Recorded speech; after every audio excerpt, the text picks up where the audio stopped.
بالنسبة للحدود الإدارية لتفرسيت لا توجد أي وثائق باستثناء هذه الصورة اليتيمة التي تحدد لنا هذه الحدود، إن كان طبعا معترف بها. الحدود مرسومة بخط متقطع على هذا الشكل. هذا الخط يربط بين مجموعة من القمم الجبلية المحيطة بتفرسيت. طبعا بعض الإخوة سموا هذا الخط بخط تقاطع الريح، وهي تسمية صحيحة، إلا أن الأصح هو خط تقسيم المياه، لأن هذا الخط هو الذي يحدد التساقطات التي تستفيد منها تفرسيت سطحيا، أي أن أي تساقطات تسقط هنا فهي تتجه مباشرة نحو وسط تفرسيت، لأنها أو تفرسيت عموما هي كحوض. إذن فالمياه تنزل من الجبال باتجاه تفرسيت لتغذي الوديان أو الأودية والعيون، والتساقطات التي تسقط خلف هذا الخط طبعا تستفيد منها المناطق الأخرى. مثلا هنا تستفيد منها منطقة بوغازي، من هنا إفرني. إذن هذا الخط يمثل الحدود الإدارية لتفرسيت. طبعا هناك من يعتمد على هذه الصورة ويقول بأن الغابة، هذا الجزء من الغابة كله تابع لتفرسيت، لكن هذا ليس صحيحا، لأنه يوجد خط متقطع غير واضح بشكل كبير داخل الغابة نظرا لرداءة جودة الصورة. هذه الصورة طبعا هي مأخوذة من خريطة توبوغرافية أو من 3 خرائط توبوغرافية، الأولى هنا ثم الثانية ثم الثالثة. وكإشارة فقط للحصول على خريطة توبوغرافية لتفرسيت يجب دمج 4 خرائط توبوغرافية. طبعا هذا الخط مثلا هو خط يقسم بين 4 خرائط، الخريطة الأولى ثم الثانية ثم الثالثة ثم الرابعة هنا. ثم يوجد خط أفقي آخر يفصل بين هذه الخريطة، خريطة أولى ثم ثانية ثم ثالثة ثم رابعة. اتباعا للإحداثيات العالمية، ومن سوء حظ تفرسيت أنها جاءت في هذه النقطة. لكن مع ذلك يمكن الحصول على خريطة أوضح من هذه إذا توفرنا على هذه الخرائط التوبوغرافية. للأسف لم يتسنى لنا ذلك، لكن رغم ذلك يمكن توضيح بعض المعالم. إذن فالحد سيكون، والحد الإداري سيكون على الشكل التالي. سنستعين بخريطة بودينار لأنها تضم الجزء الأهم من تفرسيت كما تلاحظون هذا الجزء. ثم من هنا نحتاج إلى خرائط أخرى لتكوين صورة كاملة. إذن في هذه الخريطة المعالم تظهر أكثر وضوحا كما ستلاحظون ما قلته قبل قليل فيما يخص الشبكة المائية أو خط تقسيم المياه. مثلا هنا لو تلاحظون أن هذه المجاري المائية الأولية هي بداية تكون الشبكة المائية لتفرسيت، والتي تغذي طبعا الأودية سواء يغزا حجي أو يغزا بحفرة أو حتى يغزا وفاسيث.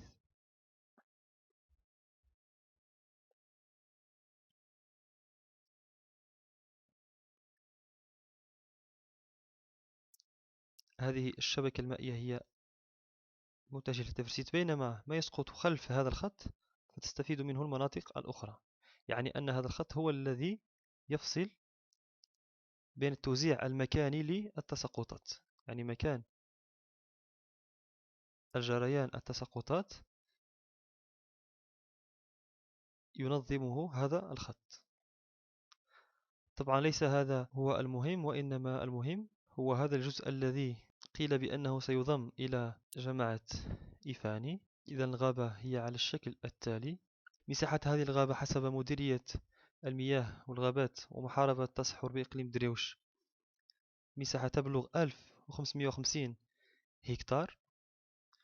تسمية هذه الغابة غابة إيفاني هي تسمية، يعني هذا الاسم يطلق على كامل الغابة 1550 هكتار، إلا أن ذلك لا يعني أنها تابعة بشكل كامل لإيفاني.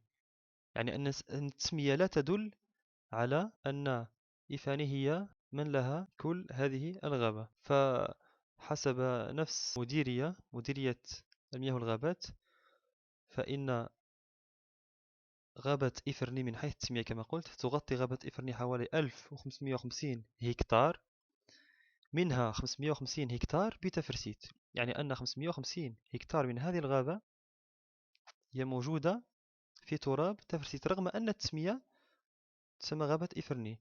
وذلك طبعا هذه التسمية لأن الجزء الأهم يوجد بإفرني، يعني ما يتجاوز 1000 هكتار. وتضم هذه الغابة أصنافا متعددة من التشكيلات النباتية، منها الصنوبر الحلبي والبلوط الأخضر والبلوط الفليني والعرعر.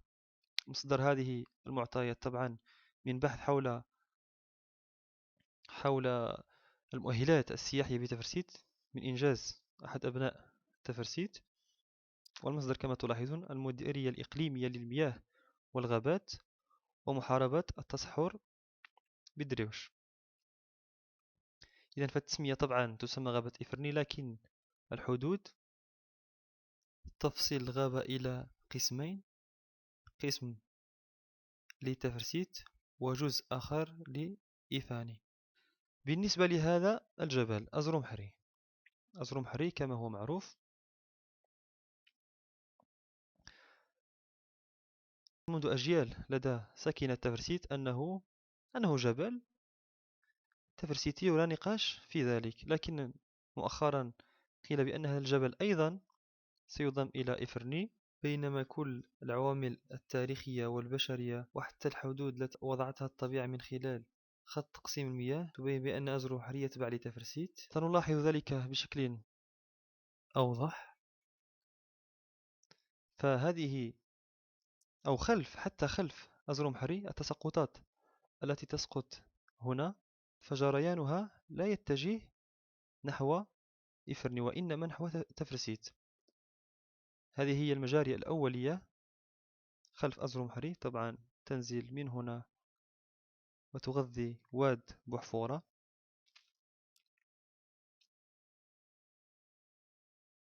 هذه قمة جبلية. وكمعلومة إضافية فهذه القمة أي 1459 متر هي أعلى قمة جبلية في جبال الريف الشرقي، وتسمى هذه الجبال بسلسلة جبال تفريست. طبعا هنا أيضا هذه التساقطات كلها تستفيد منها تفرسيت، مما يدل على أن خط تقسيم المياه ينصف تفرسيت،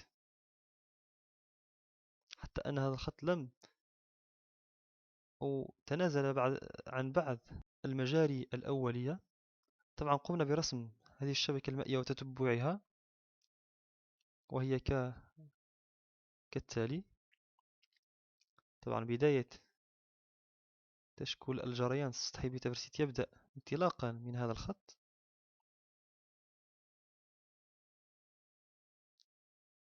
وتلاحظون هذه المجاري المائية كلها تتجه باتجاه تفرسيت من العالية نحو السافلة، وطبعا ينتهي بها المطاف لتغذية إما العيون أو الفرشاة الباطنية، وحتى تغذية الجريان السطحي أو لأودية تفرسيت. مثلا هنا إغزاء حجي، هنا إغزاء وفاسيث، وهذا هو إغزاء البحفورة. إذا اعتمادا على هذا الخط، سواء كانت سميته خط تقاطع الريح أو خط تقسيم المياه، فإن تفرسيت تضم جزءا مهما من الغابة لا يقل عن 550 هكتار من غابة إفرني. لكن مجمل المجال الغابوي بتفرسيت فهو يفوق 1500 هكتار، كما جاء في نفس المعطى. هنا تتوفر جماعة تفرسيت على ما يقارب 1550 هكتار من الغابة حسب معطيات المديرية الإقليمية للمياه والغابات ومحاربة التصحر بالدروش، وتشكل خصوصا من الصنوبر الحلبي والبلوط الأخضر. إذا فتفرسيت توفر هنا على 550 هكتار لا يجب التنازل عنها. كذلك أزرمحري وتابع أيضا لتفرسيت، مثله مثل جميع هذه القمم الجبلية. هذه أهم القمم: أزرمحري هنا، ثم أزرو عفار، ثم أزرو نتفانت، ثم ثيودشت. طبعا هذه الغابة غير ممثلة في الخرائط الطبوغرافية، لكن من خلال معاينة ميدانية تم تأكيد أو تم ملاحظة وجود هذه الغابة بالفعل ورسمها.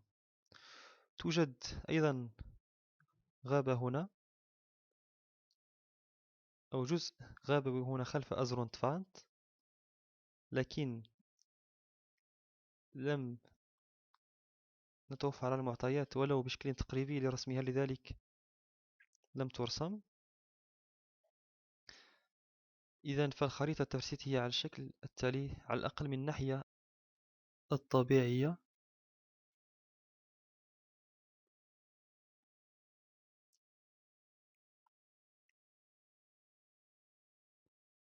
هذه هي الجبال، جبال تفرسيت تتواجد هنا، محيطة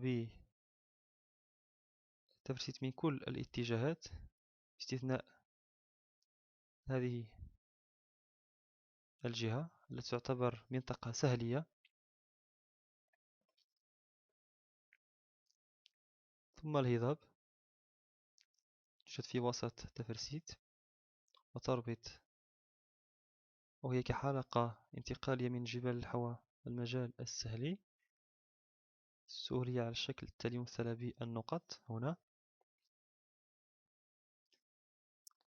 بالنسبة للدواوير هي على الشكل التالي.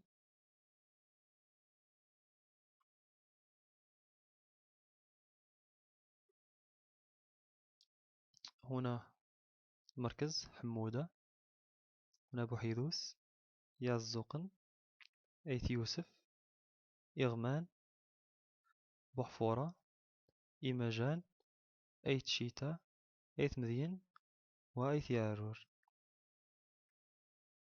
طبعا هذه كل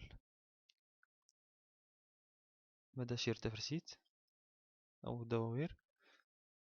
هذا هو الطريق الرئيسي في تفرسيت، هذا الطريق يربط بين بوفاقوش وتمسامان اتجاه نحو الشمال، ثم يتفرع منه طريق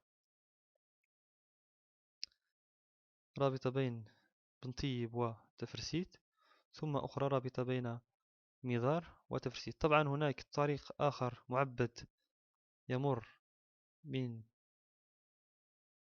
نيثيوس في اتجاه أيت مذين وإثيارور، لم يتم رسمه لأن الخرائط الطبوغرافية لا تتوفر على هذا الخط أو على هذا الطريق، لذلك لا يمكن رسمه بشكل دقيق، ويمكن ذلك طبعا بشكل تقريبي.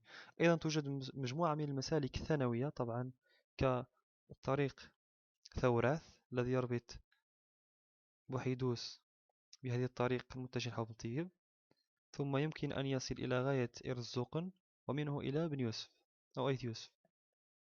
طريق آخر مهم كان قاب قوسين من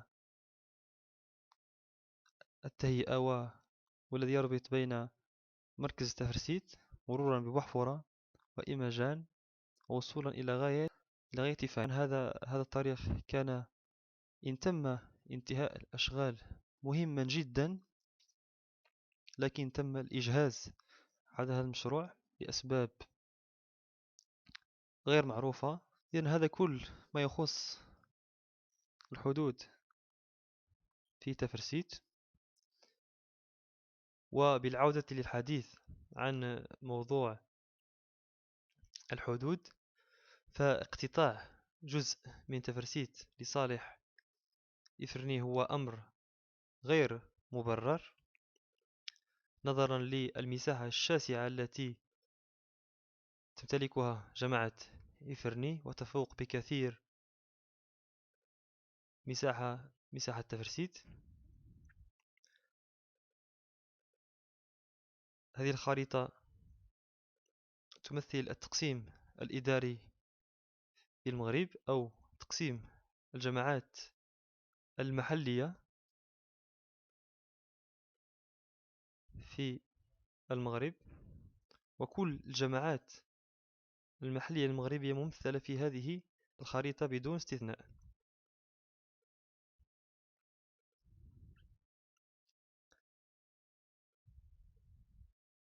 وهذه الخريطة مرفوقة بمعطيات توضح المساحة وعدد الساكنة حسب إحصائي 1982 و 1994. لكن أولا سنحدد فقط تفرسيت وإفرني للمقارنة من حيث المساحة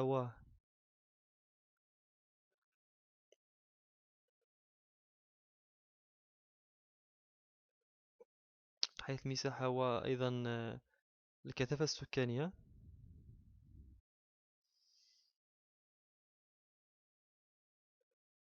إذن هذه جماعتي تفرسيت وإفرني.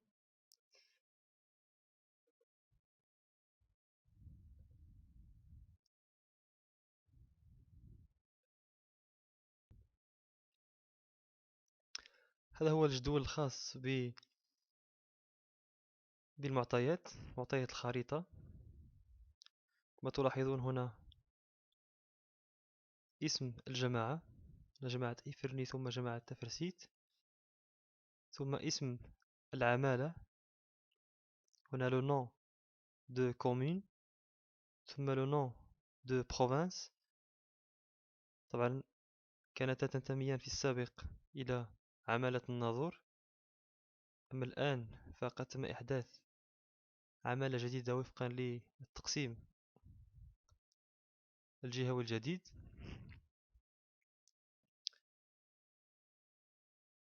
ثم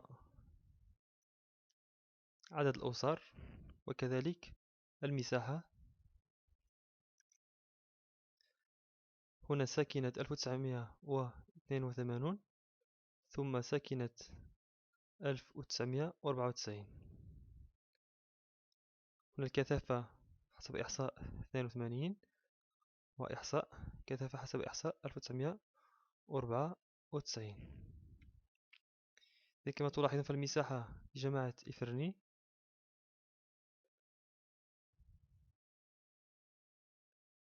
تصل إلى 16,000 متر مربع، بينما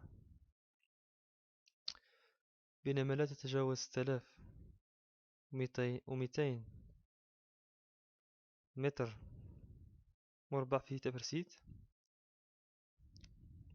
حتى الساكنة في تفرسيت هي أكبر من الساكنة بإفرني حسب إحصاء 1994.